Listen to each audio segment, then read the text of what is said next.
क्योंकि वो कल के वाक़ये से परेशान थी और वो कहाँ है ये भी नहीं जानती थी। वो सब तो ऐसे बिहेव कर जैसे सब नर्म और जल्द टेम्पर लूज़ करने वालों में से नहीं थी। ना वो कभी किसी पर गुस्सा निकाल कर बदतमीज़ी करती। वो उनके साथ थोड़ा नॉर्मल थी क्योंकि वो बुरे नहीं लगते थे। उन सब की नज़रों में इज़्ज़त थी जिसे वो उन्हें कुछ कह भी नहीं पाती थी। वो अजीब कश में मुब्तला थी। दिमाग कुछ कह रहा था तो दिल का अलग विर था। वो अपनी सोचों से मूसा की आवाज़ से निकलती है, मेरी बहन बताओ, इस डायन और इस वैम्पायर को वो मासूम शक्ल बनाकर मीसा को डायन और आहान को वैम्पायर बना चुका था जिस पर वो उसे खूनख्वार नज़र घूर रहे थे। मैं तो कह रहा था मेरी क्यूट सी बहन को उसका मासूम शक्ल वाला भाई कैसे भूलेगा। वो आरोश को देख मीसनी शक्ल बनाकर कहता है जिस पर आरोश हंस हंस कर लूट पूट होती है। उसे हंसा देकर मीस और आहान भी मुस्कुरा देते हैं। आहान उसे पेट पर जोर से मुक्का मारता है। ओए कमीने, शर्म कर, तुझसे 15 साल छोटा हूँ मैं मासूम। जिस पर आरोश आहान मीसा होंक बने उसे देखते हैं जिस पर वो मुस्कुरा कर खाना शुरू करता है। आप मुझसे भी छोटे हो। आरोश नाक फुलाए कहती है। उसके कहने पर ईगल जो खामोशी तमाशाई बना हुआ था खांस कर हंसी रोकता है क्योंकि वो मूसा से ऊपर की चीज़ थी। चलो इसे कोई टक्कर देने वाला तो आया। अरे नहीं प्रिंसेस, इस बूढ़े से हम सब छोटे हैं। वो बात मसनूई डर से संभलता है। नहीं, आपने हम सबको खुद से बड़ा बताया इसलिए मैं सिर्फ आहान भाई और मीसा आपी को जानती हूँ, आपको नहीं भाई साहब। वो बदला लेती मुस्कुरा कर मीसा और आहान को देखती है। Yes my doll.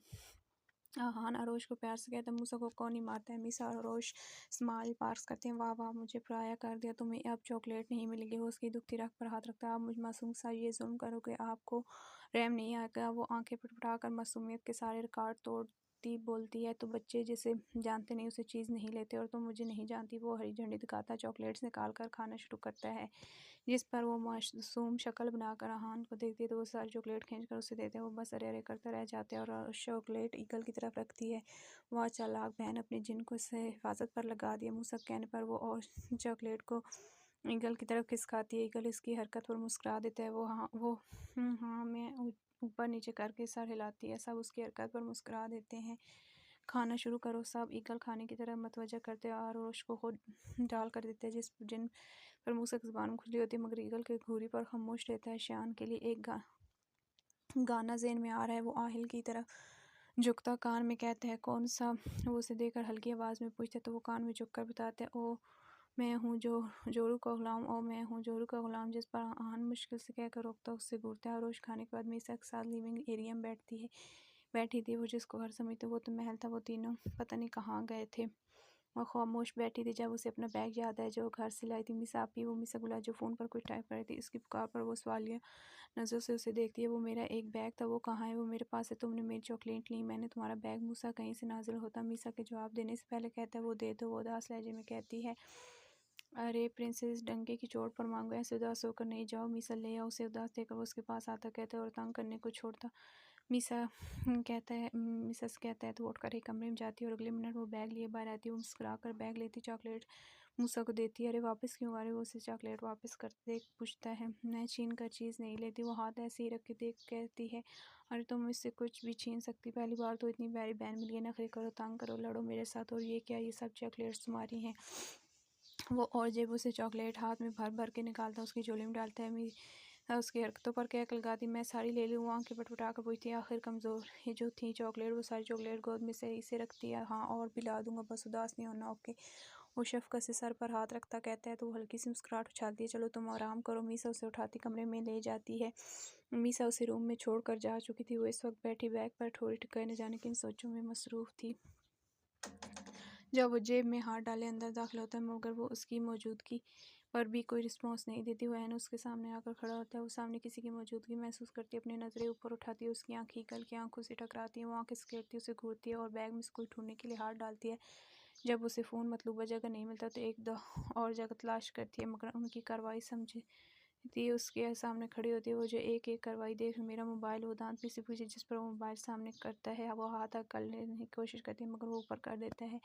वो पहले उसके सीने तक आती थी और अब वो फ़ोन उसकी पहुंच से काफ़ी ऊंचाई पर था। तो वो नाक फुलाई कहती जिस पर कंधे उचाक देता है जिसके जैसे कह रहा हो सामने है, ले लो। वो उसकी हरकत को चैलेंज लेती बेड पर खड़ी होती है और एक हाथ कंधे पर रख के उस पर झुककर दूसरा हाथ ऊंचा कर लेने की कोशिश करती है। तो वो उसके करीब आने से सेटल हो चुका था जिसकी वजह से वो फ़ोन खींचती उतरने की कोशिश करती है जब पाउंड डिसबैलेंस होता है जिससे वो उसके बाजू में गिरती, उसके पाँव बेड पर और बाकी वो उसके बाजू के आसार में थी। फ़ोन बेड पर गिर चुका था, वो करीब झुकता, उसे पूरा बाजू में उठाने जो खड़ा था वो नीचे खड़ी होती, जल्दी से फासला कायम करती है और अपना फ़ोन उठाती, दोनों हाथ पीछे कर देती है उसकी सरकत पर, उसके होंठों पर तबस्सुम भी करता है। देखो मेरा फ़ोन नहीं लो, मैं पुलिस को कॉल नहीं करती। वो 2 कदम और पीछे लेती, उसे मुश्किल करने के लिए कहती, हमारी पुलिस मेरा कुछ नहीं बिगाड़ सकती। वो उसकी बात को मजाक उड़ाने वाले जान तो मेरे फ़ोन में क्या लूडो खेलनी, वो कहाँ अपना मजाक बर्दाश्त कर सकती, तभी वो अंदाज में कहती जिस पर आई रोज चुका था। उसे देखता है जैसे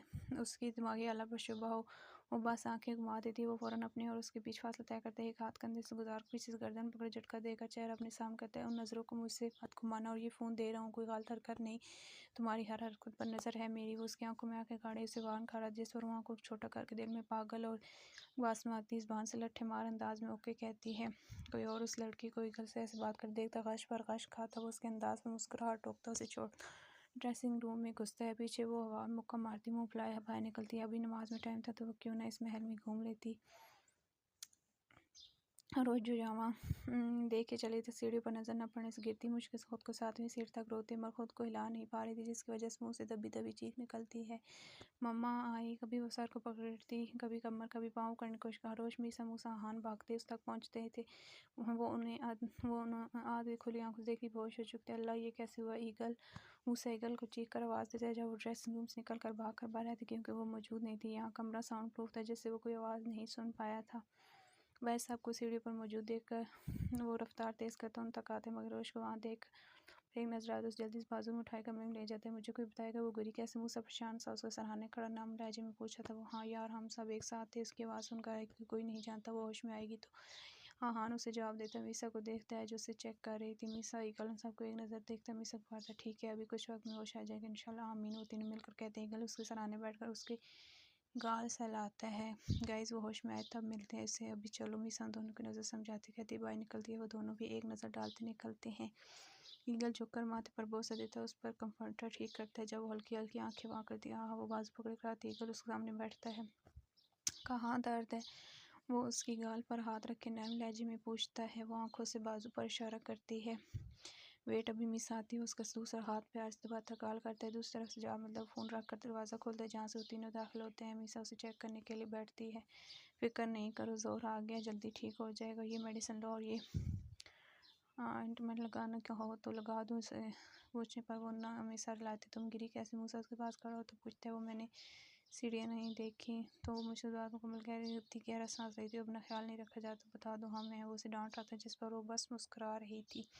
उसकी डांट में छुपी फिक्र उसे बहुत अच्छी लगती। मैं ठीक हूँ उसे और बोलते देखो वो उसे ठोकर कहती अब उठना नहीं।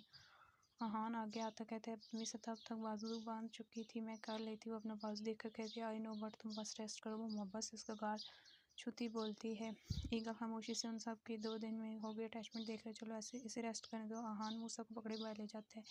पीछे मीसा भी मुस्कुरा कर उसे ख्याल रखने का कहती बाहर निकलती है। उनके जाते वो उठने की कोशिश करती है। क्या तुम्हें हर चीज़ में ज़बरदस्ती पसंद है? ईगल उसके करीब बैठकर सवाल करते हैं। मुझे नमाज़ पढ़ने वज़ू करने जा रही हूँ। वो आराम से जवाब देती, पाँव नीचे रखने को सिर्फ कोशिश करती है। जब उसे आराम से बाजू में उठाता वाश बेसन तक लाता है और उसे आराम से खड़ा करते हैं। वो वज़ू करके मुड़ती जब वो दोबारा उसे बाजू में उठाए बाहर लाते हैं। मैं चल सकती वो घूर कर कहती है, मगर वो इग्नोर करता है। उसे बेड पर बिठाता है। वो पास उठाती है जो उसे एक हाथ से नहीं खोलता तो वो भी नखियों से ईगल को देखती है जो उसे मुस्कुराते देख रहा था। वो दांतों तले लब दबाए बैग उसे देती है। वो बैग लेता है, जयनमाज़ निकालता है उसके लिए, बिछाता है, बिछाकर वापस उसके पास आता, हाथ पकड़ता जयनमाज़ तक लाकर छोड़ता है और आकर बेड पर बैठता फ़ोन निकालता है ताकि वो आराम से नमाज़ अदा करे। वो बैठकर नमाज़ अदा करती है।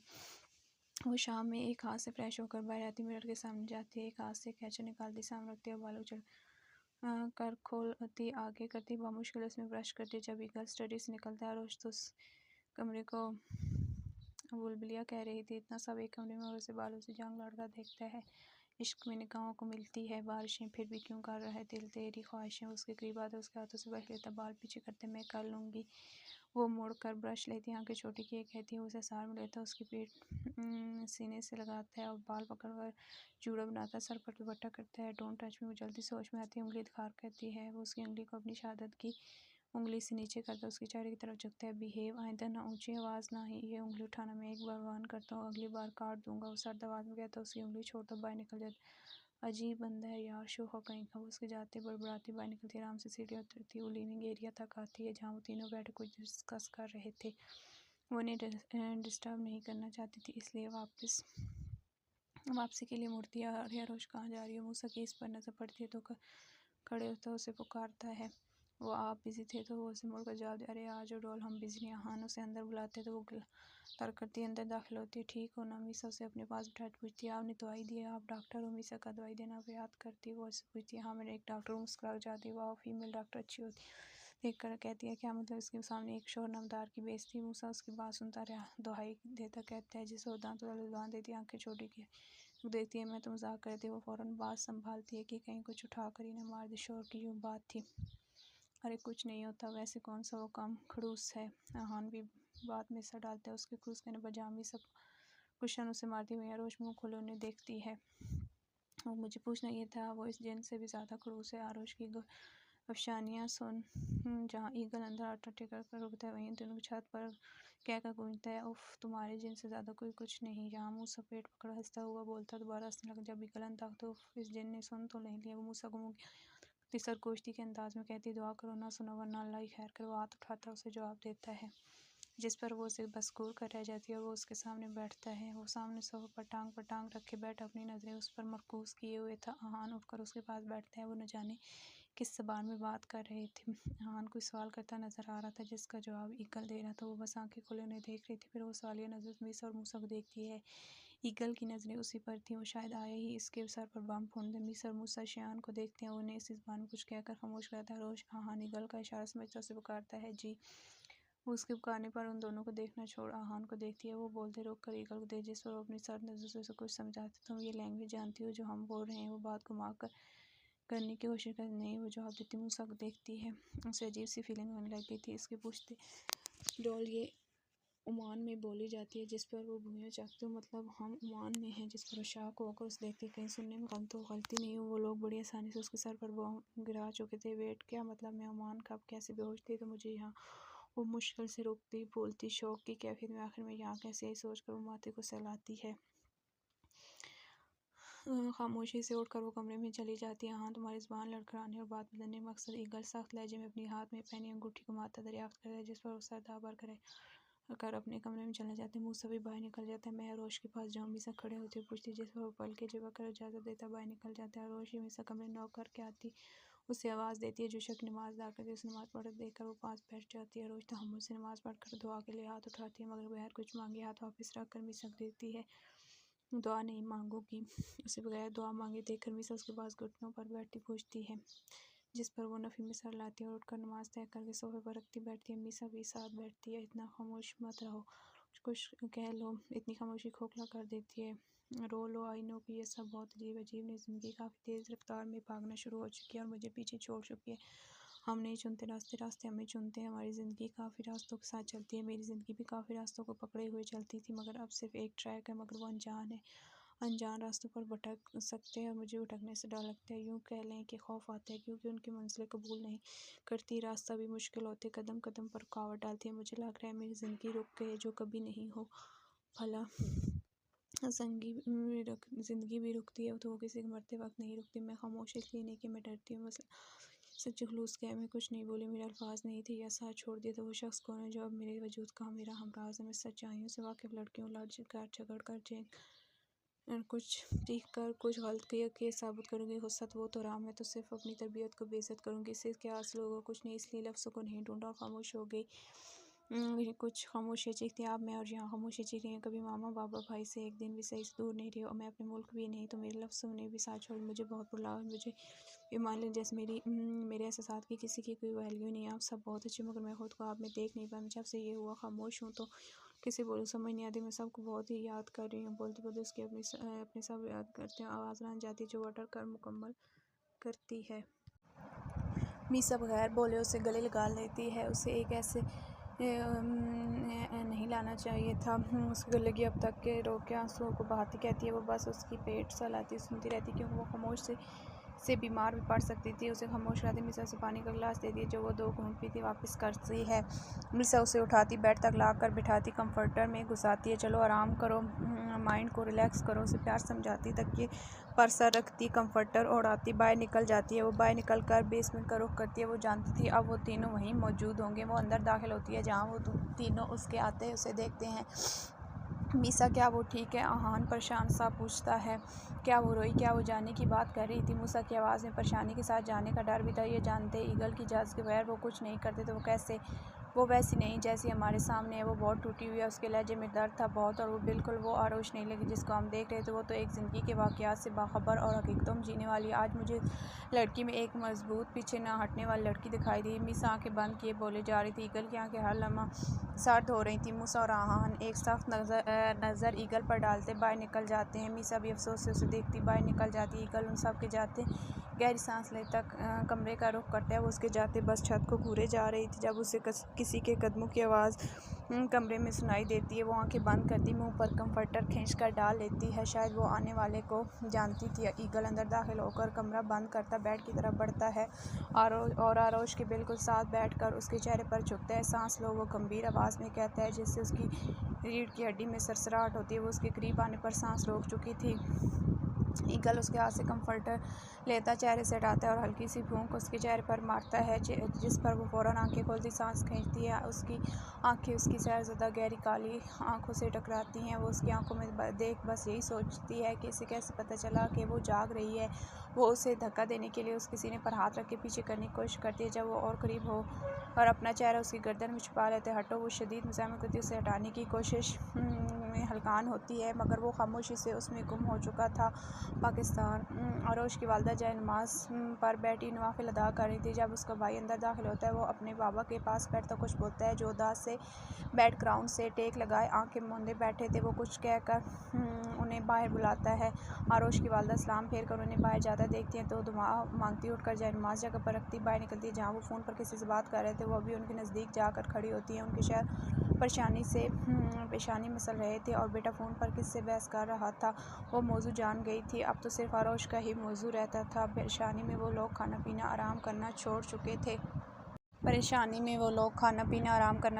थे। वो अपनी बेटी की तरफ मुतवज्जा होती हैं जो गुस्से में फ़ोन बंद करता है उनके पास आकर सोफे पर बैठता है। ये कैसा काम कर रहे हैं ये लोग? वो आरोश को मुल्क से बाहर लेके आए। कहाँ कोई मजाक है या कोई फिल्म? काश बाबा हमारे बस में होता। सब अभी वो कुछ कहता है जब फ़ोन वाइब्रेट होता है किसी नंबर से उसे वीडियो मौसूल होती जो डाउनलोड हो चुकी थी। वो जो कभी ना देखता अगर उसमें आरोश ना नजर आती वो वीडियो को ओपन करता है जहाँ आरोश मिसा और मूसा से मुस्कुरा कर बात कर रही थी। बाबा ये देखे आरोश बिल्कुल ठीक है, मुझे किसी ने वीडियो भेजी है। वो वीडियो अपने वालिद को दिखाता खुश होकर बताता है बेटा कॉल करो देखो कौन है। और वीडियो भेजने का मकसद उसके वालिद वीडियो देखकर उसे परेशान किया जिस पर वो फ़ौरन उस नंबर पर कॉल करता है जो दूसरी बैग पर उठा ली जाती है। शायद सामने वाला जानता था कि वो फ़ोन करेंगे। आहान इस तरह भी कैफियत में अपने कमरे में यहाँ से वहाँ चक्कर काट रहा था जब मूसा नॉक करके अंदर दाखिल होता परेशान हो। मूसा उसका चेहरा देख कर बेड पर बैठता पूछते हैं यार ये परेशान कैसे ना? वो मुझसे शायद बात भी ना करे। वो इतनी मासूम है किसी के भी दिल में जगह बना सकती। वो छोटी सी बहन है जिसका मैंने दिल दुखाया है। शायद वो मुझे देखना भी ना चाहे। वो अपनी परेशानी बताता है, परेशानी मसलता है यार एक्चुअली एक काम करवाना था। मूसा फ़ोन निकालता कहता है क्या? वो सवालिया नज़रों से उसे देखता है यार यहाँ वो परेशान है वहाँ उसकी फैमिली उन्हें रिलैक्स करने के लिए एक वीडियो भेजें। वो वीडियो सामने करता कहता है हम। वो उसे फ़ोन लेकर देखता भेज देता यार देख लो ईगल नाराज़ ना हो। उसे वीडियो भेजने पर मुँह सकत नहीं होता। रिलैक्स और सीन भी हो गया। वो उसे कहकर मैसेज सीन होने का बताता है। जब अचानक कॉल उठा रहा हूँ खामोश रहना उसे कहकर कॉल रिसीव करता है और हेलो। दूसरी तरफ खामोशी सुनकर वो पहल करता है मेरी बहन कहाँ है कैसी है? वो दूसरी तरफ से उसके भाई को आवाज़ गुस्से भरी आवाज़ आती है वो ठीक है हमारे साथ ये वीडियो भेजने का मकसद यही है आप परेशान ना हो। वो महफूज है उस तअम्मुल से जवाब देता है महफूज हुआ तुम लोगों के पास जो लोग ज़बरदस्ती निकाह कराते हैं साथ ले जाते हैं तब भी दिल नहीं भरा तो मुल्क से बाहर लेके कितनी अजियत देनी है उसे और हमें हमसे हमारी बहन और हमारी बेटी लेकर ये कहते तुम्हें शर्म नहीं आती? आरोश का भाई तो भरा बैठा था। देखो वो हमारे पास महफूज है, तुम भाई हो तो वो मेरी भी बहन है बेटी है जैसी। आप इस बात को लगाम दो। आहान उसे सर्द आवाज़ में ऊँची आवाज़ में बोलता है बहन बेटियों को ऐसे नहीं ले जाते।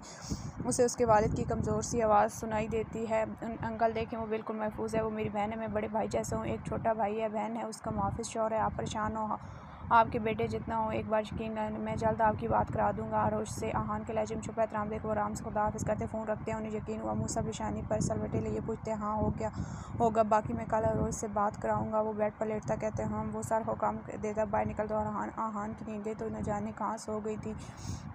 वो छत को घूरता उन डरी सहमी नज़रों के सार में हर रोज़ की तरह कैद हो जाता है। पाकिस्तान, आपने फ़ोन क्यों रख दिया? मुझे सुना देते। उसके भाई को सुकून ही नहीं मिल रहा था। इकलौती जवान बहन थी जिसे कोई अनजान शख्स आया और लेके इतनी दूर। बस करो। उसके लहजे का एहतराम उसकी सच्चाई बयान करता। मुझे यकीन करना पड़ा। इंशाल्लाह वो हमारी आरोश को महफूज रखेंगे और वो हमसे बात भी करेगी। वो उसे डपट कर खामोश कराते कमरे में चले जाते हैं। माँ, आप भी बाबा की साइड हो। वो अपनी माँ के पास सोफे पर बैठते पूछते हैं, हाँ बेटा, मजबूरी है, यकीन करना पड़ेगा, अल्लाह बेहतर करेगा।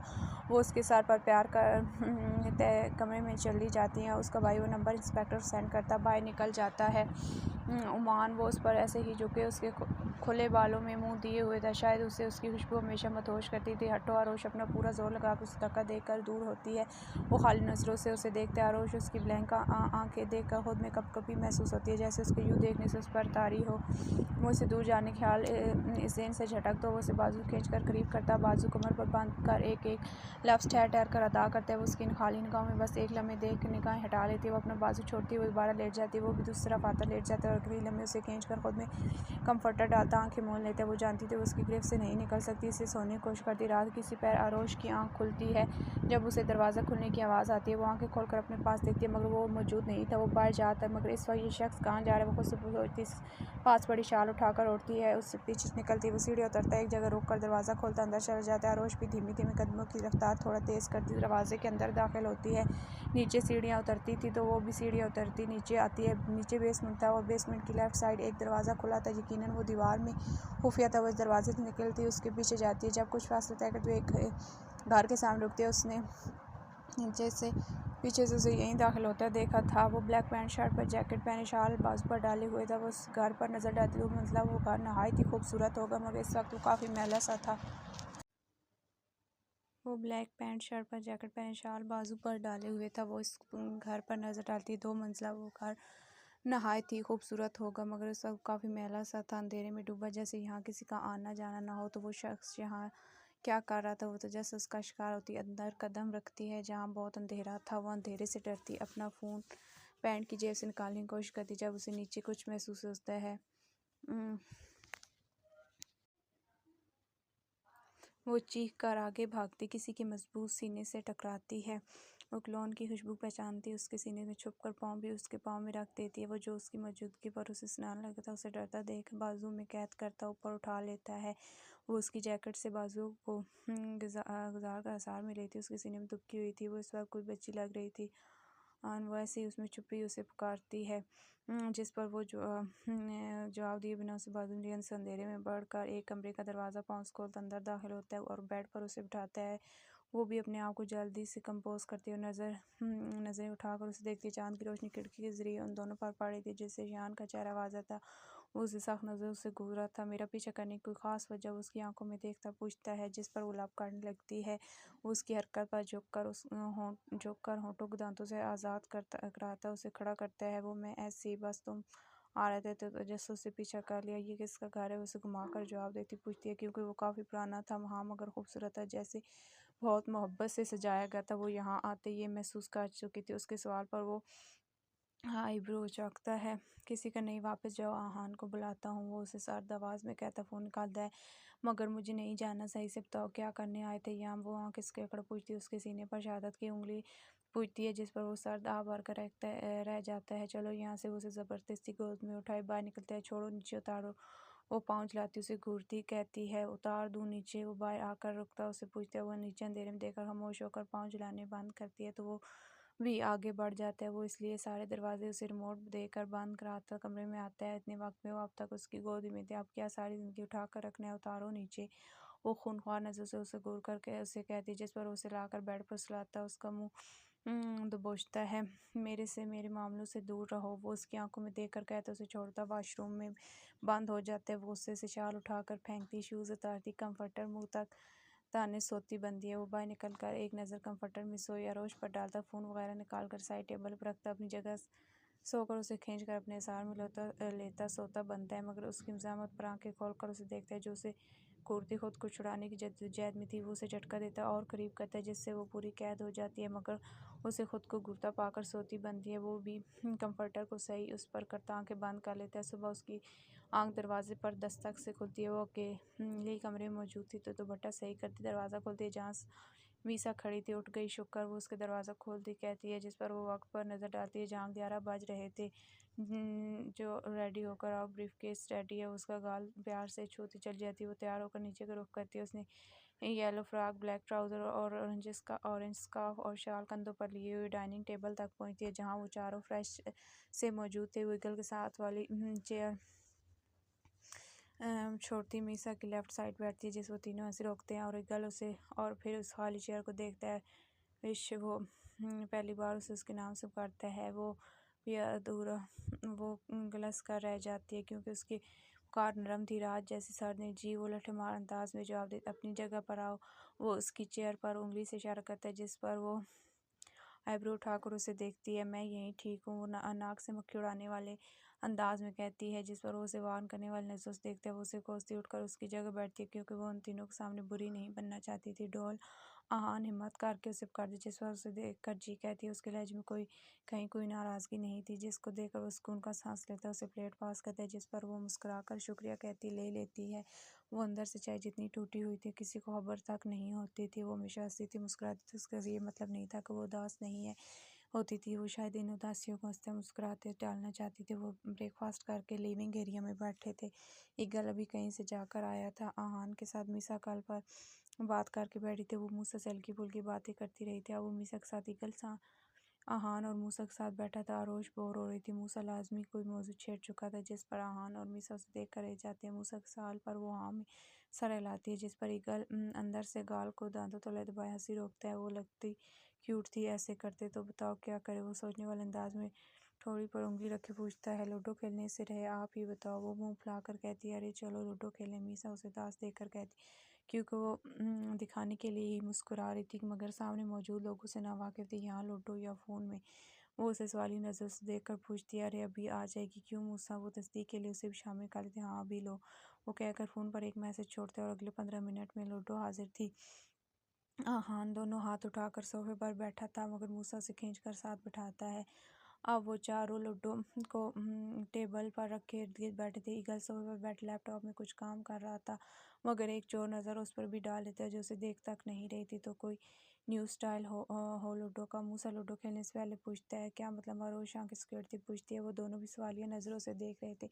हम देखो, जिसकी गोट पक गई वो किसी से भी कुछ भी मांग सकता है, चाहे टीम से बाहर हो, ओके। और जिसकी मारी गई उसे भी कुछ भी मांग सकते हैं। अब तो मंजूर वो सब कुछ जल्दी से बताता, गोटियाँ हाथ में उछालता, उनसे पूछते ओके। वो तीनों हामी वाले थे और मूसा सारी गोटियाँ घरों में रखता, छक्का डब्बी में डालता है। मैं येलो लूँगी। आरोश येलो कलर अपनी तरफ करके कहती, क्यों भाई, ये मेरा है, मेरी जायदाद पर नो कब्जा। मूसा अपनी साइड पर दोबारा करता, उसका कलर उसे वापस देता है। नो, मैं येलो लूँगी, क्योंकि वही स्टार्ट करता है। वो लेती सुनाती है, नहीं मैं शुरू करूँगी, ये मेरा कलर। वो अभी उसे जिद लगाए, जिस पर वो निचला होंठ ऊपर होंठ पर रख के मासूम शक्ल बना कर आहान को देखती है, तो वो फ़ौरन से लूडो घुमाता उसे येलो कलर देता है। देख, ये तेरा मामला नहीं। वो उसे मुक्का दिखा कहता है, आराम से बैठ, वो जो लेना चाहे लेने दो। आहान उसकी गर्दन में हाथ डालता समझाता है, जिस पर वो मुंह के जाविये बनाता आरोश वाला कलर लेता है। वो सब अपनी गोटियाँ घरों से निकाल चुके थे। अब मूसा अपनी बारी खेला था और ये गई आहान की गोट। घर में वो मुंह बनाता अपनी गोट देखता है। उसे तो मैं मांगूंगा। मूसा बाजू फोल्ड करता अकड़ कर कहता है, आरोश और मीसा हामी वाले थे, चल दे अपनी घड़ी। वो हाथ आगे करता उसे थमाने वाले अंदाज में कहता है। वो गुस्से से घूरता अपनी घड़ी उतार कर जोर से उसके हाथ में पटकता है। चलो फिर स्टार्ट करें। मीसा डब्बी उठाती उन सबको मुतवज्जो करती, यस गई। आरोश की मीसा हवा मुक्का मारे पुरजोश होकर उसे देखती, मैं क्या दूँ। आंखों को बड़ा करती पूछती, हम तुम। वो ठोड़ी पर हाथ रखते पूछती, आए बालों को बड़ा करने का कोई तरीका दे दो। उसका हाथ पकड़े मस्कीन सी शक्ल बनाती है। हाँ, वो सर झटक कर हंसी दे, क्या मतलब। हाँ, मुँह से इस बहानों को पूछती, यार मुझे बड़े बाल चाहिए। वो आरोश के हिजाब से चुभे बालों की तरफ इशारा करती कहती, उफ़ो, दो खींच कर बड़े कर दूँ। मूसा दोनों हाथों से खींचने वाले इशारे करता है। अल्लाह मेरे खुद हुए, तंग नहीं करो। वो प्यार से पहले मीसा को जवाब देती, फिर मूसा घूर कर कहती, ओ आरोश को ओटी मारता अफसोस से उसे देखते हैं। बताएं आपको क्या चाहिए, वो एहसान करने वाले अंदाज में कहती, मेरी जगह शान लेगा। वो शान की तरफ इशारा करता है। शान उसकी बात पर अबरूज रखता है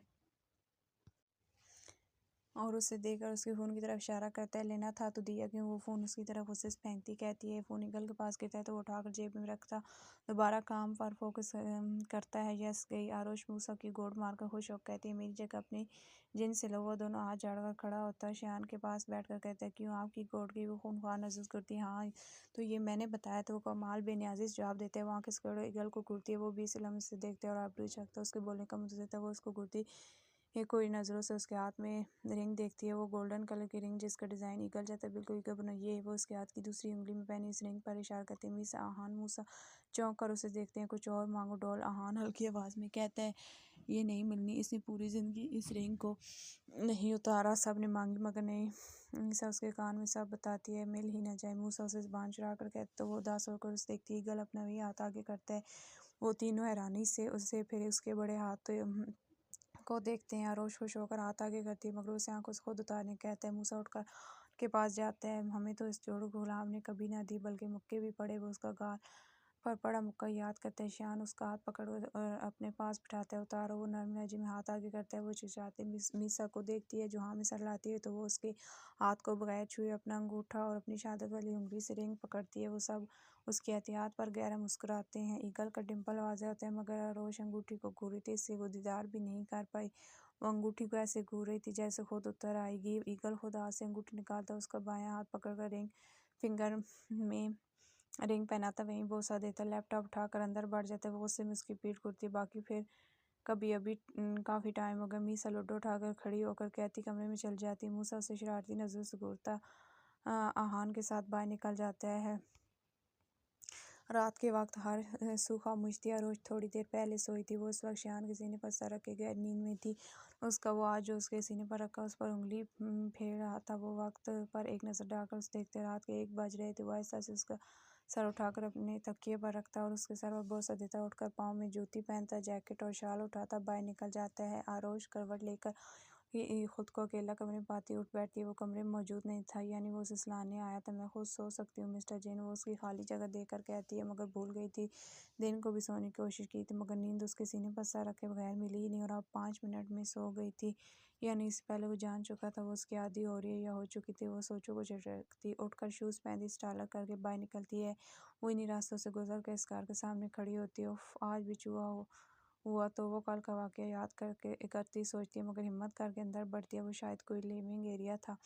चाँद की रोशनी खिड़की के ज़रिए अंदर दाखिल होती जगह को रोशन किए हुए थी। वो आहिस्ता आहिस्ता कदम लेती उस कमरे तक पहुँचती है मगर इस जिन को देखती वहीं रुक जाती। उसकी आदत नहीं थी छुप कर बातें सुनने की, इसलिए मजबूत बनती अंदर दाखिल होती है जहाँ वो चाँद को देखता सीने से कोई फ़ोटो फ्रेम लगाए बैठा था।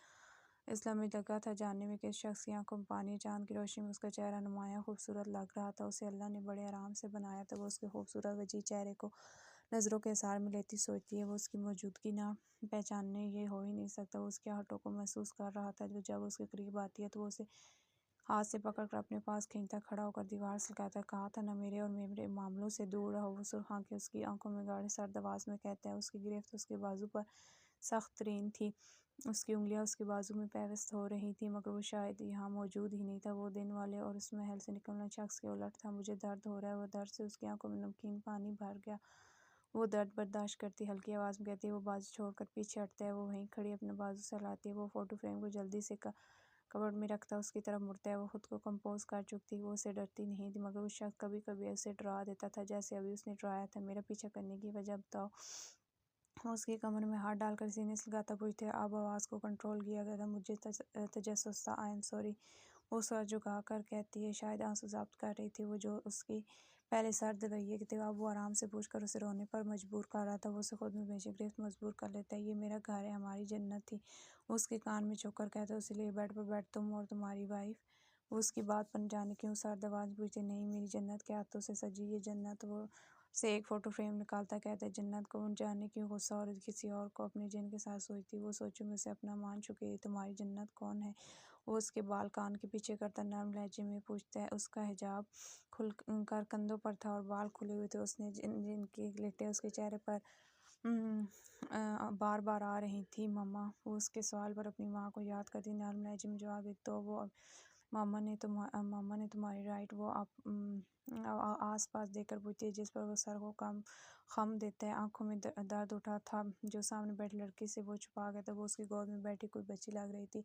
शान उसे एक हाथ से सार मिली। उस फोटो फ्रेम को मोहब्बत से देख रहा था। मैं देखो। वो फोटो फ्रेम की तरफ इशारा करती पूछती है। वो एक नज़र उसे देखकर वो फ्रेम उसकी तरफ बढ़ाता है। वो फ्रेम लेती उसे देखती है। इसमें एक मुस्कुराती औरत जो लगभग 37 तक की होगी। उनके साथ खड़ा दो नौजवान मर्द एक बच्चे को गोद में लिए प्यार से देख रहे थे। वो बच्चा 7 साल का था। सफ़ेद रंगत, खूबसूरत, नकुश। वो इंतहाई खूबसूरत था। एक नज़र पड़ते कोई भी हटा नहीं सकता। और ट्रैक करते दोनों गड़े जो उस बच्चे की मुस्कुराहट को और रोशन करते। वो सवालिया नज़र से शान को देती है। आन वो उस फ्रेम को देखती उसे पुकारती है। वो फ्रेम लेता उसे करीब करता है। ये मामा, ये बाबा, ये तुम्हारा आन। वो उसे दोनों बाजू के सार में लिए फ़ोटो पर उंगली रखकर बताता है, ये मामा बाबा ठीक है, मगर ये तुम नहीं। वो उसे घूर कर कहती है, जिस पर वो सवालिया नज़र से उसे देखते है। ये बच्चा मुस्कुरा रहा है और नज़र लग जाने की हद तक प्यारा से डिम्पल बना रहे। झूठे, तुम्हारे कोई डिम्पल नहीं। वो सर झटक कहकर लगाता है, जिससे वो दोनों गड़े आबो ताब से चमकते। वो जानता भी नहीं था वो कितने बार यहाँ आसा था। वो मुंह खोले उसे देख रही थी, क्योंकि आप कोई शक नहीं था। वो बच्चा शांत था। मामा बाबा बहुत प्यारे हैं। वो मुस्कुराकर उसके मामा बाबा की फ्रेम में फ़ोटो छोड़ती उसे अपनाने से कहती है। वो उसके मामा बाबा कहने पर मुस्कुरा देता है। उनका बेटा नहीं। वो अपनी फ़ोटो की तरफ इशारा करता पूछता है, तो वो नफ़ी मिसाल लाती है। वो गहरा मुस्कुराता है। अभी तो कोई बहुत मोहब्बत से देख रहा था। उसे पहले देखने पर कहता है, क्योंकि वो बहुत मोहब्बत से उसे देख रही थी। उसकी मुस्कुराहट को भी प्यार भरी नज़रों से देख रही थी। वो हैं कहाँ, और ये घर इस कदर वीरान। वो फ्रेम को सीने से लगाती पूछती है। इस्लाम में उसकी आंखें सुर्ख और सर्द हुई थी, जैसे खून उतर आया हो।